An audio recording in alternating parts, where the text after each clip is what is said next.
Listo, estamos Yo- en todos los canales.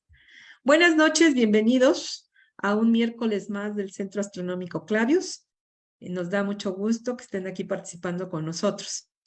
Y dando continuidad a nuestro calendario del periodo otoño de este 2022, pues le damos la bienvenida también a, no quiero decir propiamente invitado porque nuestro expositor Miguel Ángel García es de la casa, es académico vivero. Ahorita vamos a leer todas sus credenciales que son impresionantes, pero de todas maneras, bienvenido Miguel Ángel a este espacio de la Ibero que es el Centro Astronómico Clavius. Y Miguel Ángel, pues, es un experto en hoyos negros.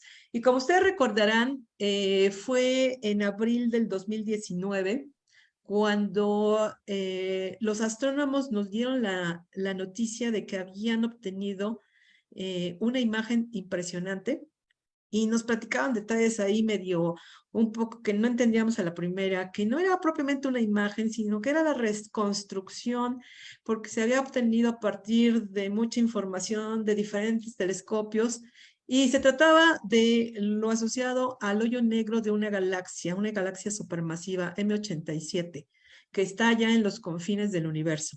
Y de pronto, pues uno se podía hacer la pregunta, ¿y por qué no el hoyo negro supermasivo más cercano que tenemos aquí a la vuelta de la esquina, por decir algo, que es el de nuestra galaxia? Bueno, pues ahorita Miguel nos va a platicar, pero justo hace unos meses, en mayo de este año, pues los astrónomos nos dieron ahora la noticia de que ya teníamos esta imagen, o como le podamos llamar, del hoyo negro del centro de nuestra galaxia. Y bueno, pues dijimos, tenemos que invitar a un especialista. Y Miguel, qué bueno que estás con nosotros, por favor. Antes de darte la palabra, pues Gerardo nos va a leer la reseña de Miguel Ángel. Muy buenas noches. En efecto, Miguel, mucho gusto de tenerte aquí nuevamente. Algunos recordarán, Miguel Ángel ya estuvo con nosotros el semestre pasado dándonos conferencias de su tema de especialidad, que es la cosmología. Además de que es profesor aquí en la universidad, es investigador y nosotros lo sentimos muy cercano aquí en Clavius porque pues realmente pues no somos tantísimos los que nos dedicamos a los temas estos esotéricos del cielo, ¿no? Y entonces en las comidas, en las pachangas, pues se ponen buenas las discusiones. Te agradecemos muchísimo, Miguel Ángel, que te hayas dado el tiempo de participar en estas conferencias de Clavius. Y nada más déjenme encontrarlas. Aquí está. Leo rápidamente una breve semblanza que me mandó Miguel Ángel para que lo conozcan quienes no lo han hecho. Miguel Ángel García Aspeitia tiene una licenciatura en el Instituto Politécnico Nacional, maestría y doctorado por el CIMPESTAB y un postdoctorado en la Universidad de Guanajuato. Es miembro del Sistema Nacional de Investigadores de la Cátedra Marcos Moschinsky 2021. Tiene 36 publicaciones en revistas especializadas, 10 artículos de divulgación, 19 estudiantes graduados a nivel licenciatura, maestría y doctorado. Su especialidad es la astrofísica relativista y la cosmología, que es de lo que nos hablará esta noche. Pues muchísimas gracias, Miguel, y te cedemos la palabra. Muchas gracias, Lore. Muchas gracias, Gerardo. Es para mí todo un placer estar aquí con ustedes. Espero que me alcance a escuchar sin cortarse.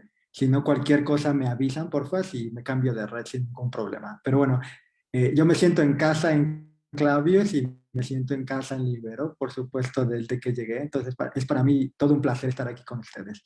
Les voy a presentar un poquito mi pantalla, si me permiten, y les voy a platicar un poquito de este evento astronómico, astrofísico, que es muy impresionante. Entonces, yo titulé mi charla El agujero negro en el centro de nuestra galaxia, ¿de acuerdo? Entonces voy a empezar, voy a dar primero un poquito de historia, cómo llegamos al concepto de agujero negro, condiciones matemáticas y también físicas, pudimos establecer lo que le llamamos un agujero negro y posteriormente voy a platicar de cómo lo observaríamos. Si es negro y absorbe toda la luz, entonces, ¿cómo le haríamos para poder observarlos? Y finalmente, las perspectivas que tenemos al futuro acerca de estos eventos de agujeros negros supermasivos en esencia y que pueden ser fotografiados. Entonces, esperemos que esta plática sea más didáctica posible y les voy a ir platicando detalles y en cualquier momento que ustedes deseen me pueden interrumpir, ¿de acuerdo?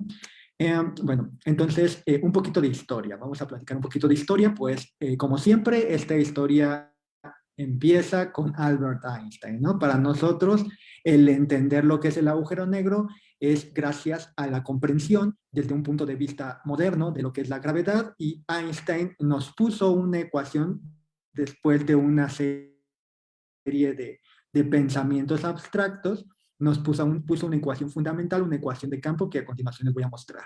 Y se ve bastante bonita, se ve bastante sencilla. De un lado, del lado izquierdo, está lo que le conocemos como el espacio-tiempo y del lado derecho está lo que conocemos como la energía y la masa que está por ejemplo, en el universo. Pero aunque se ve tan bonita, si nosotros un poquito la desglosamos, nos vamos a dar cuenta que no es tan bonita. Luego le empezamos a ver su estructura interna y empieza a desplegar toda su belleza matemática. Y conforme vayamos entrando en las entrañas de la ecuación de Einstein, nos damos cuenta que empieza a ser más y más complicada y empieza a tener una forma matemática más interesante que depende de ahí de algunas propiedades acerca del espacio-tiempo y podemos ir buscando más adentro de esa ecuación y se vuelve cada vez más y más interesante. De hecho, esa ecuación son 10 ecuaciones diferenciales parciales de segundo orden altamente no acopladas y su solución es muy, muy complicada. ¿Ok? Y Einstein cuando las vio, él las creó, pero en el momento que las vio, pues no tenía ni la menor idea de cómo trabajarlas.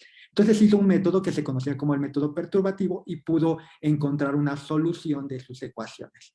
Sin embargo,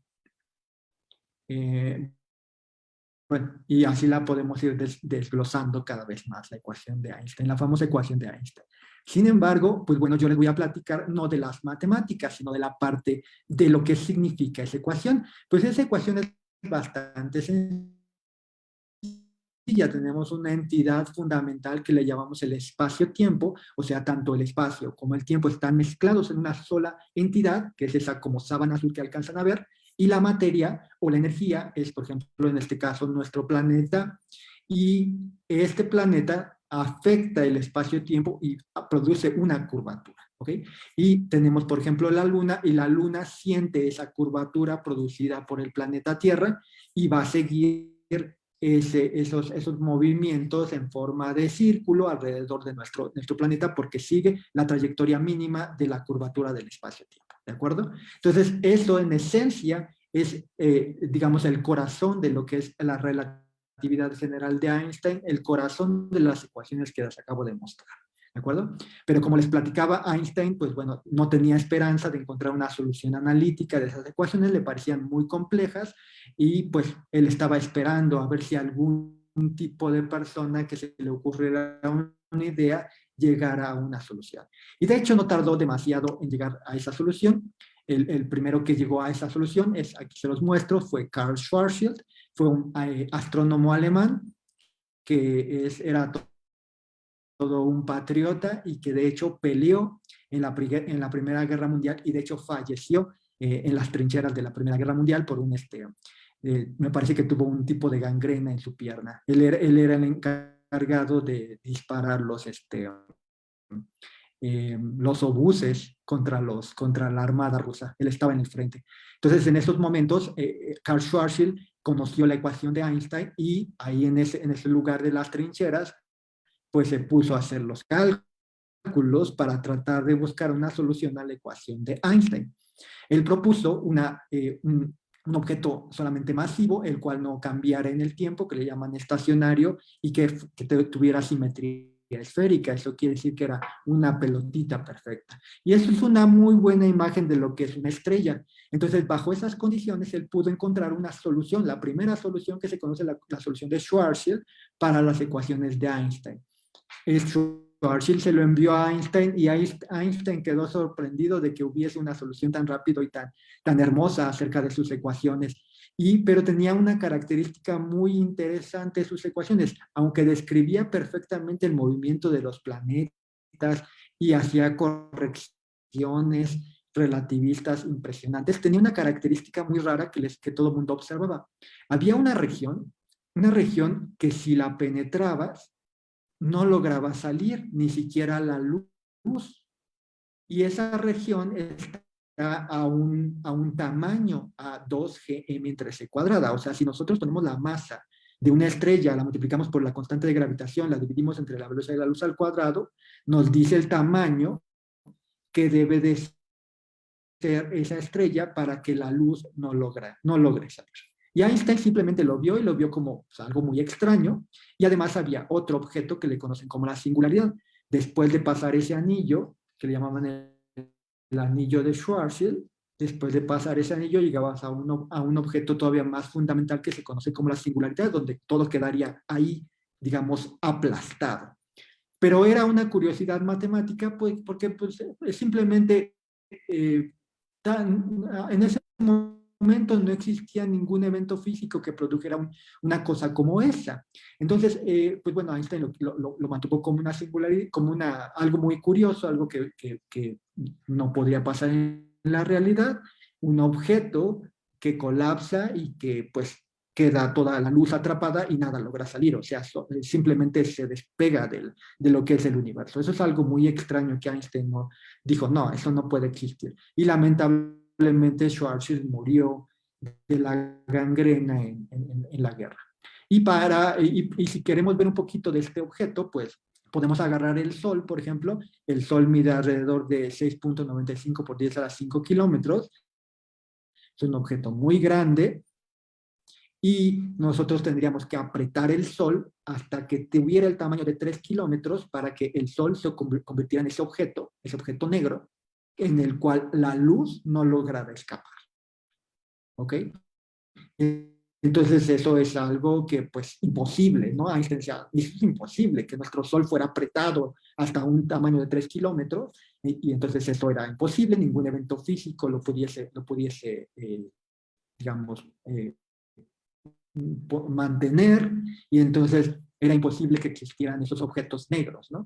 Y también tenían unas curiosidades, gracias a las ecuaciones de Einstein descubrimos que el tiempo se dilata, o sea, va más lento conforme nos acercamos a un objeto masivo. Y de hecho, cuando uno se acerca a lo que le llamamos el horizonte de eventos, ese radio de Schwarzschild, el tiempo se congela completamente. Y podemos hacer un experimento mental. Imagínense que haya un astronauta, imagínense que existan esos objetos, que haya un astronauta, se acerque a ese objeto negro y que lo toque, ¿ok? Que de alguna manera lo toque y se quede ahí unos 5 minutos y que luego se libere de ese objeto negro y cuando observe al exterior, lo que vería sería un eterno, digamos, un universo eternamente viejo. ¿Ok? Eso significa que cuando uno toca el objeto que le llamamos el objeto negro, completamente el tiempo se detiene. Entonces eso es algo impresionante, ¿no? Algo que pareciera ser no físico. El tiempo se detiene. ¿Ok? Entonces, pero bueno, eran de las predicciones que las mismas ecuaciones de Einstein estaban empezando a dar. Bueno, entonces, conforme la gente empezó a desarrollar las ecuaciones conforme fueron entendiéndolas mejor con otros experimentos, no solamente matemáticos, también experimentos mentales que la gente empezó a desarrollar, empezamos a entender mejor la evolución de las estrellas. La evolución, por ejemplo, de nuestro Sol, acuérdense que nuestro Sol dentro de 5.000 millones de años va a morir, va a acabar todo su hidrógeno, se va a empezar a expandir y cada vez se va a hacer más grande, va a devorar a Mercurio, va a devorar a Venus y también posiblemente va a devorar a la Tierra y va a terminar en un objeto muchísimo más denso, algo que se conoce como una enana blanca. Y nuestro Sol va a terminar como una estrella muy pequeñita, una estrella muerta, y que va a ser casi del tamaño de la Tierra. O sea, imagínense el tamaño del Sol comprimido a un objeto casi del tamaño de la Tierra. Entonces, la naturaleza te da sorpresas. Parece que sí, que parece que puede ser que si nosotros comprimimos lo suficiente una estrella, en algún momento quizá podamos llegar a ese objeto negro que predecía Schwarzschild y que le parecía a Einstein totalmente absurdo. Y dos de los investigadores que desarrollaron estos modelos de enanas blancas fue Chandrasekhar, un astrónomo hindú, y un físico ruso, Lev Landau. Entonces ellos estuvieron interesados en este tipo de estrellas. De hecho, Lev Landau, él era su salida de la Rusia comunista. Él trataba, mediante una idea lo más interesante posible, tratar de salir de Rusia comunista, de la URSS, y salvarse porque él era aunque era un patriota, era un crítico muy fuerte contra el gobierno. Pero él además era un genio y además se ganó el premio Nobel, junto con también Chandrasekhar se ganó el premio Nobel. Y intentó incluso salir de la URSS, pero bueno, lo capturaron y lo metieron a la cárcel durante un año. Pero bueno, nos hemos dado cuenta que sí pueden existir objetos como nuestro Sol, que después de su muerte se vuelven objetos más densos y que la gravedad es lo que los hace, lo que los trabaja, lo que los forma. La gravedad comprime nuestro Sol, se lo comprime, y los electrones degenerados dentro de nuestro Sol son lo único que detiene esa compresión. Entonces ahí tenemos una nueva estrella, una estrella muerta, ¿ok? Entonces vamos acercándonos. Pero aún así todavía la gente dudaba bastante de que en verdad existieran esos objetos, ¿ok? Pero llegó también la Guerra Fría.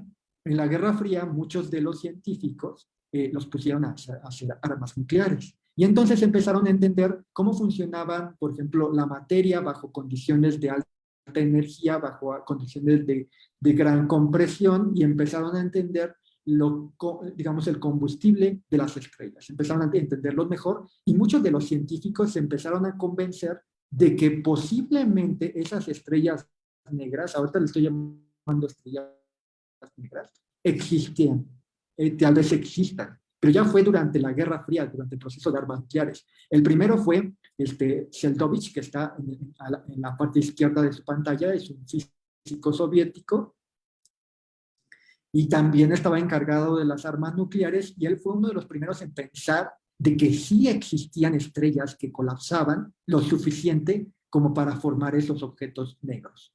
De hecho, Wheeler, el que está exactamente en medio, Wheeler fue el que creó el nombre de esos objetos, y en vez de llamarlos estrellas negras o objetos negros, le llamó agujeros negros, ¿ok? Y ahí nace el nombre de agujero negro. ¿De acuerdo? Pero todo era teórico, todo era matemático, y muchos científicos estaban convencidos. A la derecha, junto con Einstein, está Oppenheimer, fue el primero y uno de los inventores de las armas nucleares norteamericanas. Y fue un gran también astrónomo y un gran astrofísico. Y fue uno de los primeros que desarrolló todos los modelos matemáticos para entender esos agujeros negros que Wheeler le puso el nombre. ¿De acuerdo? Entonces, Oppenheimer, junto con uno de sus estudiantes que se llama Snyder, propuso un modelo con muchísima simetría, y lo dejó que la gravedad lo aplastara, todo matemáticamente con las ecuaciones de Einstein. Se llama el modelo de Snyder-Oppenheimer. Hizo que se colapsara ese objeto matemáticamente y lo estudió. Y dijo, ¿habrá algún evento físico que pueda detener un colapso digamos, de esa estrella, en caso de que una estrella sea supermasiva, por ejemplo? Y entonces la respuesta fue no, no hay forma de detener ese colapso. Si la estrella supera una masa de más de 2 masas solares durante el colapso, entonces ningún evento cuántico puede detener su colapso, y lo que va a resultar al final es en un agujero negro. Eso es lo que dijo Oppenheimer junto con su estudiante de doctorado. Y ahí está, lo que tenemos es teóricamente lo que le llamamos el agujero negro. Dijo él, perfecto, sí existen. Y mucha gente obviamente lo criticó, le dijo, no, es que estás haciendo suposiciones en las cuales todo lo que dices es incorrecto, y yo creo que no existen. O sea, hubo todo un debate. Y llegaron dos científicos.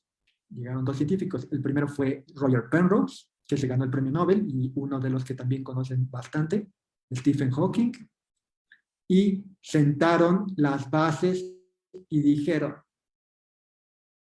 lo que dijo Schneider y Oppenheimer, lo hicieron matemáticamente, lo demostraron, dijeron, no hay nada, después de 2 masas solares, 2.4 masas solares, si un objeto es muy grande, una estrella es muy grande, nada lo va a detener cuando colapse por los efectos de la gravedad, nada, ¿okay? Ningún efecto cuántico, entonces va a llegar hasta degenerar a un famoso y lo que conocemos agujero negro. Entonces ya ahí ya no hubo duda de que los agujeros negros eran posibles en la naturaleza. Ahora, habría que encontrarlos, ¿ok? ¿Por qué en la naturaleza? Porque acuérdense que las ecuaciones de Einstein describen la naturaleza. Entonces esperamos que los agujeros negros aparezcan en la naturaleza. Y ellos dos nos dijeron que si las estrellas superan cierta masa durante su colapso, nada los va a detener y se va a convertir en un objeto que llamamos agujero negro. Ese, como les digo, ¿qué es un agujero negro? Es un objeto en el cual si logras entrar, ya no vas a poder salir. Estás completamente desconectado del universo exterior. Ni la luz, que es lo que vuela más rápido en el universo, puede salir. ¿Y de qué están hechos? No están hechos de materia, están hechos de espacio-tiempo. Eso es algo muy raro, ¿no? Nosotros sabemos, nosotros estamos hechos de materia, las estrellas están hechas de materia, pero no, el agujero negro está hecho de espacio-tiempo, ¿ok? Su estructura es espacio-tiempo y eso es algo también difícil de concebir. Además de que son motores enormes porque son devoradores, por ejemplo, de la materia que se acerca o de la energía que se le logra acercar. Muy bien, entonces, ¿cómo los observaríamos? Esto sería muy interesante. Una de las maneras, por ejemplo, de observarlos es mediante los famosos lentes gravitacionales. Perdón, aquí me equivoqué. Ahí está. De los famosos lentes gravitacionales. Y los lentes gravitacionales no son más que, por ejemplo, si tenemos una galaxia, la galaxia curva el espacio-tiempo, hay una galaxia que pasa por detrás y la luz que sigue la curvatura del espacio-tiempo forma un anillo. ¿Ok? Si en vez de poner una galaxia ponemos un agujero negro, va a suceder algo muy similar. ¿De acuerdo? Entonces, nosotros también buscamos agujeros negros de esa forma, mediante lentes gravitacionales. Otra forma es buscar su disco de acreción. Los agujeros negros son objetos que devoran bastante materia, que les gusta agarrar la materia que está a su alrededor, la empiezan a torcer en algo que se llama disco de acreción antes de devorarla. Y durante todo ese proceso, mediante procesos de campos magnéticos y campos gravitacionales, avientan algo que se llama un jet, y que es lo que alcanzan a observar que sale del agujero negro, ese es un jet.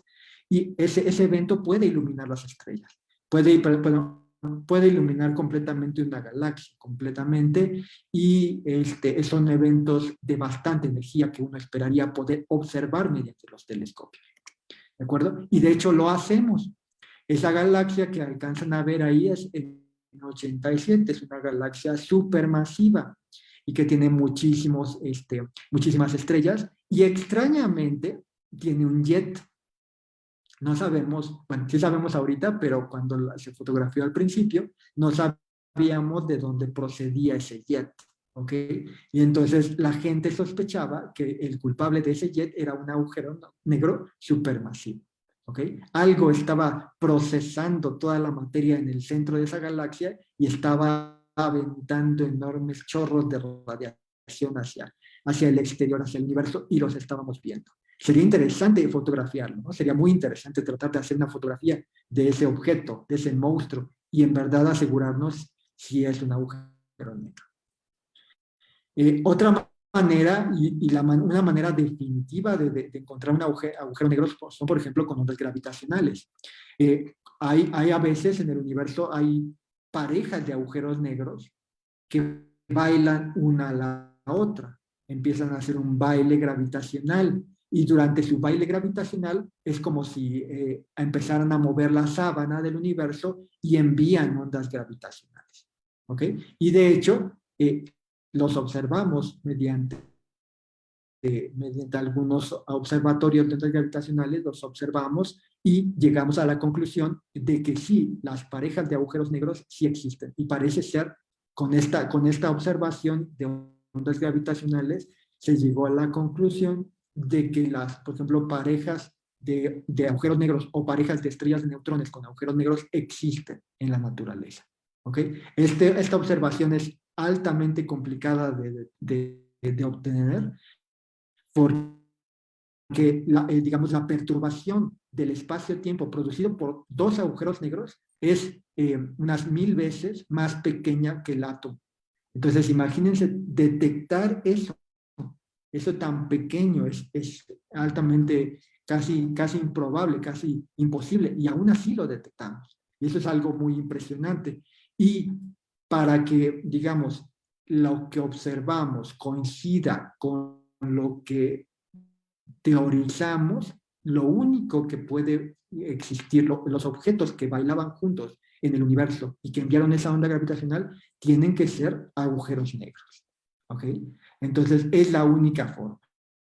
Y agujeros negros que le llaman astrofísicos. Esos agujeros astrofísicos son agujeros negros que son producto del colapso de estrellas. ¿Ok? Entonces ya tenemos ahí una evidencia de que sí existen en la naturaleza y que sí pueden hacer cosas muy padres como parar el tiempo, por ejemplo. ¿Ok? Entonces, imagínense, es algo muy interesante porque si yo quiero seguir siendo joven, iría y tocaría uno de esos agujeros negros, saldría de él y ya seguiría siendo joven durante 1000 millones de años, por ejemplo.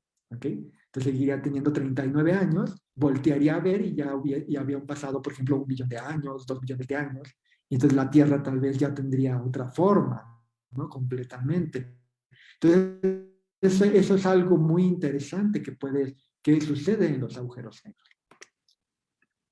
Tenemos digamos, todo un panteón de agujeros negros porque esas parejas que van entre sí colapsan a uno más grande y tenemos ya una secuencia completa. Hemos visto que una pareja, por ejemplo, de 20 masas solares con otra de 15 masas solares, al juntarse, da 32 masas solares, por ejemplo. ¿Ok? Acuérdense, 20 más 15, ¿cuánto da? 35, ¿no? Y yo dije 32, ¿por qué 32? Porque 3 masas solares fueron eliminadas como ondas gravitacionales que nosotros detectamos en nuestros observatorios, ¿de acuerdo? Entonces ya hemos catalogado ciertas regiones de agujeros negros y hemos visto que el universo está lleno de agujeros negros, ¿ok? Ya no tenemos duda, pero ahora queremos una foto directa de ellos. Eso es algo que es lo que estamos buscando o que ya conseguimos, ¿no? Y de hecho, otra de las primeras evidencias, les voy a mostrar en la parte izquierda, está el centro de nuestra galaxia, y los puntos que se alcanzan a observar son estrellas en el centro de nuestra galaxia, y lo que ustedes ven en el tache es un objeto que no emite luz. Y las estrellas extrañamente giran alrededor de ese tachecito. ¿Ok? Es el centro de nuestra galaxia. Vean que no se ve nada. O sea, lo único que se ven son estrellas que bailan alrededor de ese tachecito. ¿De acuerdo? Y eso, hay algo ahí gigantesco en el centro de nuestra galaxia que no emite luz. Y las estrellas son obligadas a bailar alrededor de ese objeto oscuro.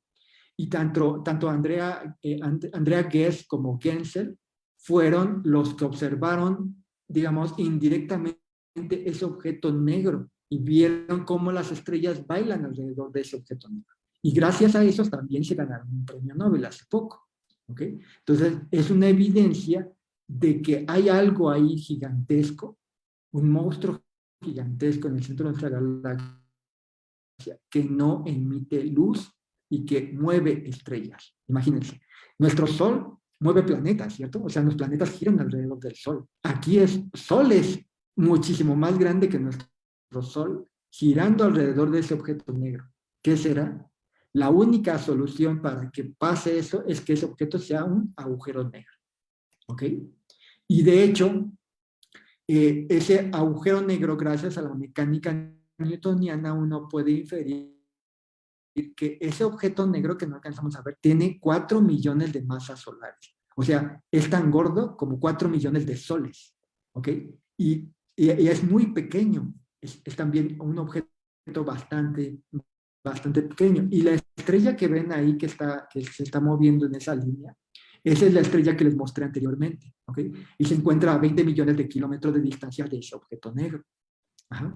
Entonces, nuestra galaxia parece que tiene un agujero negro supermasivo, le llaman supermasivo. Los otros son astrofísicos, son más pequeñitos. Tienen 20 soles, por ejemplo, devorados, 30 soles devorados, 70 soles. Estos tienen millones de soles o hasta miles de millones de soles devorados. ¿De acuerdo? Y parece ser que en todas las galaxias que vemos en el universo tienen un agujero negro supermasivo. Entonces sería interesante fotografiarlo. ¿De acuerdo? ¿Y qué deberíamos ver? ¿Qué es lo que deberíamos observar? Imagínense que ese punto gris es un agujero negro y esas líneas blancas son los fotones que se acercan al agujero negro. No lo podríamos ver tal cual, veríamos una sombra, ¿ok? Que es esa cosa que se ve ahí como oscura con el rodete. Y lo que está de color amarillo es lo que llamamos el disco de acreción, lo que intenta devorar el agujero negro. La gravedad es tan poderosa que lo que está atrás de él lo curva y se ve como si estuviera, ¿de acuerdo? Es como, imagínense, por ejemplo, mi cuerpo está tapando los libros de atrás, pero si yo fuera un agujero negro, los fotones que vienen de los libros se acercarían a mí y yo tendría una gravedad tan poderosa que haría que se curvara y los empezarían a ver aquí arriba de mi cabeza, ¿ok? Entonces, así de poderoso.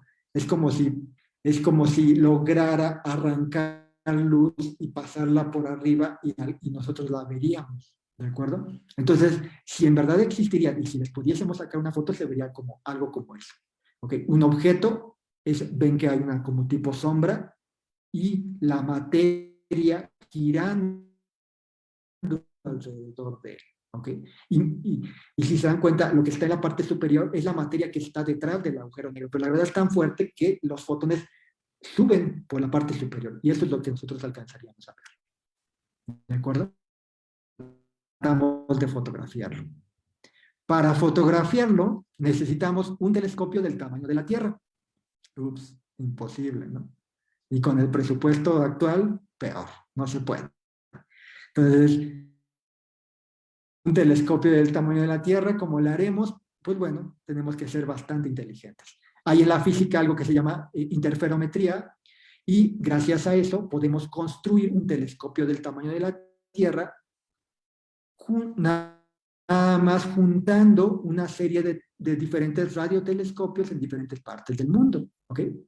Y todos los tenemos que sincronizar mediante relojes atómicos, ¿de acuerdo? Entonces cada uno se dedica a fotografiar esa región del agujero negro que nosotros intentamos obtener la información y luego la juntamos en una supercomputadora y nosotros deberíamos tener una foto final de ese objeto, ¿de acuerdo?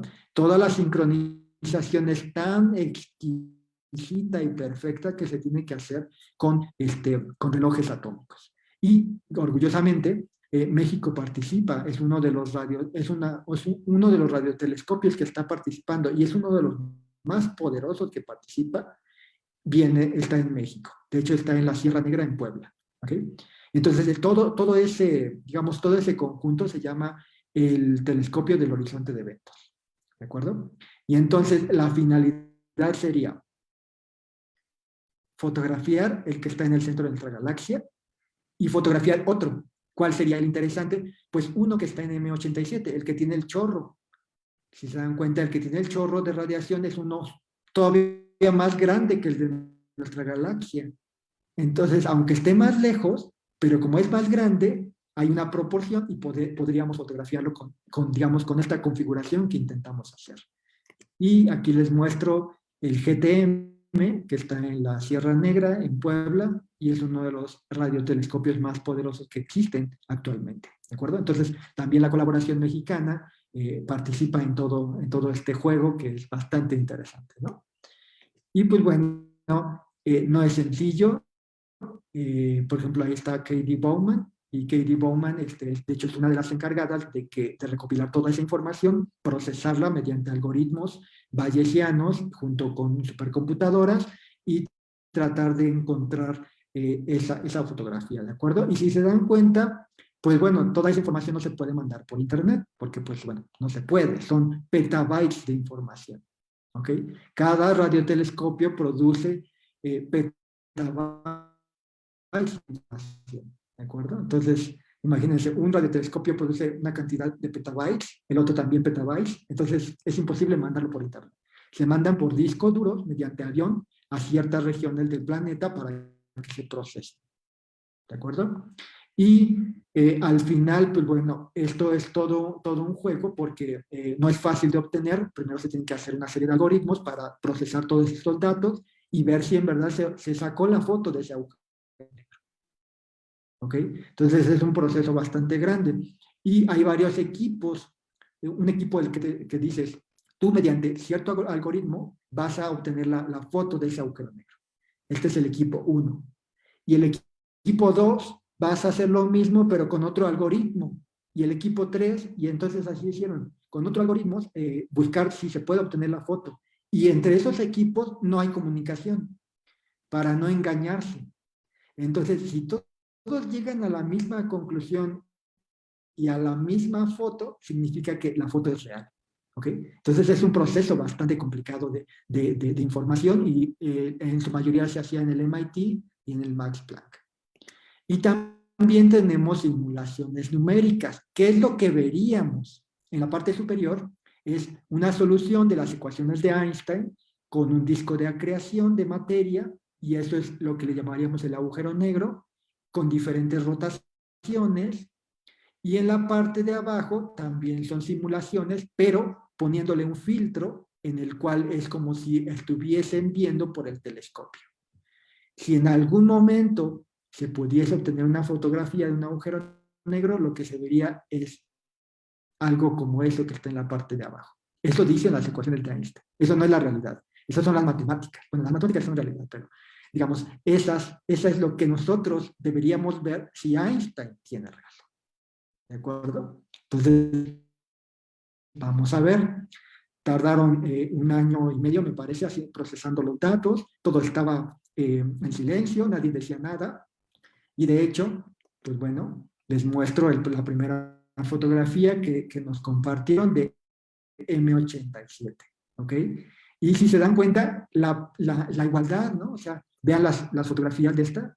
Son numéricas, son gracias a las ecuaciones de Einstein. Y esta es una real de M87.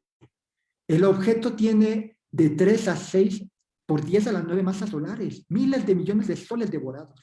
¿Ok? Y la mancha que ven en el centro es lo que llaman el horizonte. Digamos, perdón, la sombra que produce el horizonte. ¿Ok? Y esa sombra es del tamaño del sistema solar. ¿Ok? Podría devorar todo el sistema solar esa sombra. Y adentro de esa sombra está el monstruo. ¿Ok? Que devora miles de millones de soles. Y lo que está alrededor es el famoso disco de acreción. Toda la materia intentando ser devorada por ese monstruo. ¿Ok? Y eso es algo muy, muy impresionante de esa fotografía. Y entonces llegaron a M87. Y nos prometieron también la del centro de la galaxia. Pero dijeron, no pudimos. ¿Por qué no pudimos? Porque cuando intentamos ver hacia el centro de la galaxia hay mucho polvo, muchas estrellas que no nos dejan ver el objeto. ¿Ok? Entonces intentaron sacar la fotografía. Bueno, de hecho han mejorado bastante estas observaciones y no solamente han visto el monstruo, también han visto sus campos magnéticos del monstruo. ¿Ok? Son campos magnéticos enormes que se producen alrededor de ese objeto. ¿De acuerdo? Entonces, de hecho en mayo nos sorprendieron, nos llegaron a la conclusión de que sí observaron el objeto negro, el agujero negro alrededor de nuestra galaxia, en el centro de nuestra galaxia, perdón, en Sagitario A. A la derecha les muestro el objeto que fotografiaron. Ahí les muestro de manera más precisa, ese es el agujero negro que se ve en el centro de nuestra galaxia. ¿Ok? Si se dan cuenta es un poquito más borroso porque es más complicado obtener su fotografía. Igual, coincide perfectamente con las ecuaciones de campo de Einstein. Einstein está feliz en su tumba porque sigue siendo o sea, sus ecuaciones siguen siendo precisas, no hay errores en sus ecuaciones, siguen prediciendo la realidad, ¿de acuerdo? Y alrededor lo que alcanzan a observar es lo que intenta devorar, otra vez les repito, lo que intenta devorar ese agujero negro supermasivo. Y sabemos que tiene millones de soles devorados. Voy a platicarles ya para terminar algunas perspectivas de estas fotografías que nosotros, que los grupos de investigación han obtenido y que son impresionantes y que ya no hay ninguna duda de que sean agujeros negros. ¿Ok? Entonces voy a platicarles primero las diferencias. M87, como se dan cuenta, es un poco más nítido comparado con Sagitario A estrella. Acuérdense que Sagitario A estrella es el nuestro. M87 tiene masa de miles de millones, mientras que Sagitario A tiene masas de millones de soles. ¿Okay? Es más pequeño. Digamos, su sombra es del tamaño del sistema solar, mientras que la sombra de Sagitario A es alrededor de la órbita de Mercurio aproximadamente, o sea, es muchísimo más pequeño. M87 está activo, eso quiere decir que está devorando mucha materia, ¿ok? Y hace que la galaxia de M87 toda retumbe porque el agujero negro está activo. Sagitario A está dormido, ¿ok? Casi no devora materia. De repente se le acerca ahí una cantidad de materia y la devora, pero no es un objeto activo. Imagínense cuando estaba más joven, Sagitario A devoraba materia, ¿ok? Y toda la galaxia retumbaba gracias a Sagitario A lo que devoraba.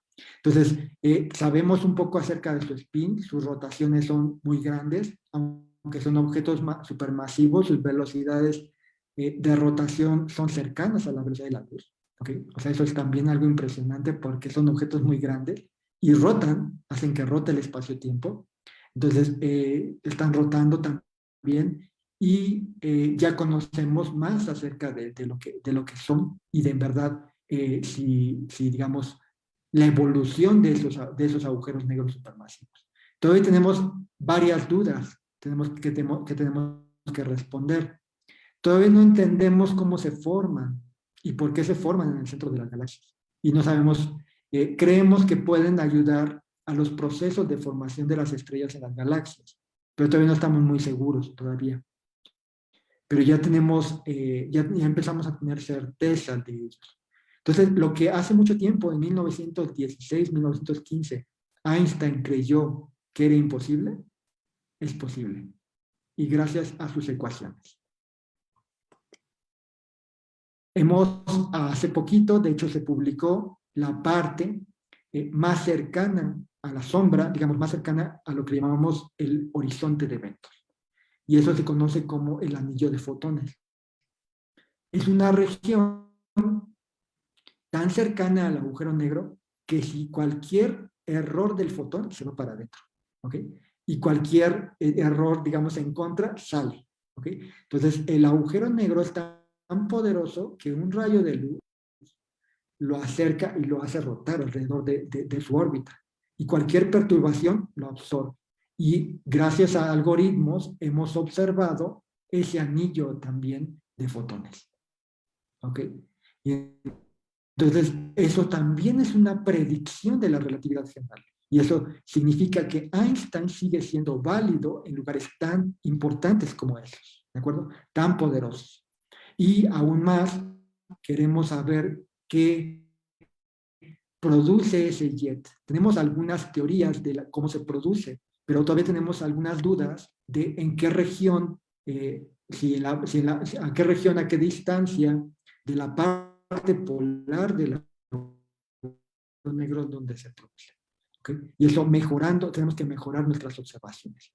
Ya se están haciendo también películas del agujero negro. Ya estamos viendo no solamente una foto, ya actualmente ya están procesando datos para que ya veamos una película de cómo el disco de acreción gira alrededor de Sagitario A o, por ejemplo, de M87. Entonces, pues bueno, la ciencia actualmente pues, bueno, nos ha dado muchísimas impresiones, cosas bastante interesantes, y como se dan cuenta, ya no podemos dejar de lado la relatividad general. Ya nos dimos cuenta que la relatividad general es parte de la naturaleza y sin ella no podemos explicarla. Entonces, son los esfuerzos que estamos haciendo y para entender todos estos eventos, y pues bueno, tenemos mucho por hacer, tanto numérico como observacional, y esperemos que en algún día, en algún momento, todos se acerquen para platicar o para cualquier discusión acerca de estos interesantes objetos. Pues muchísimas gracias.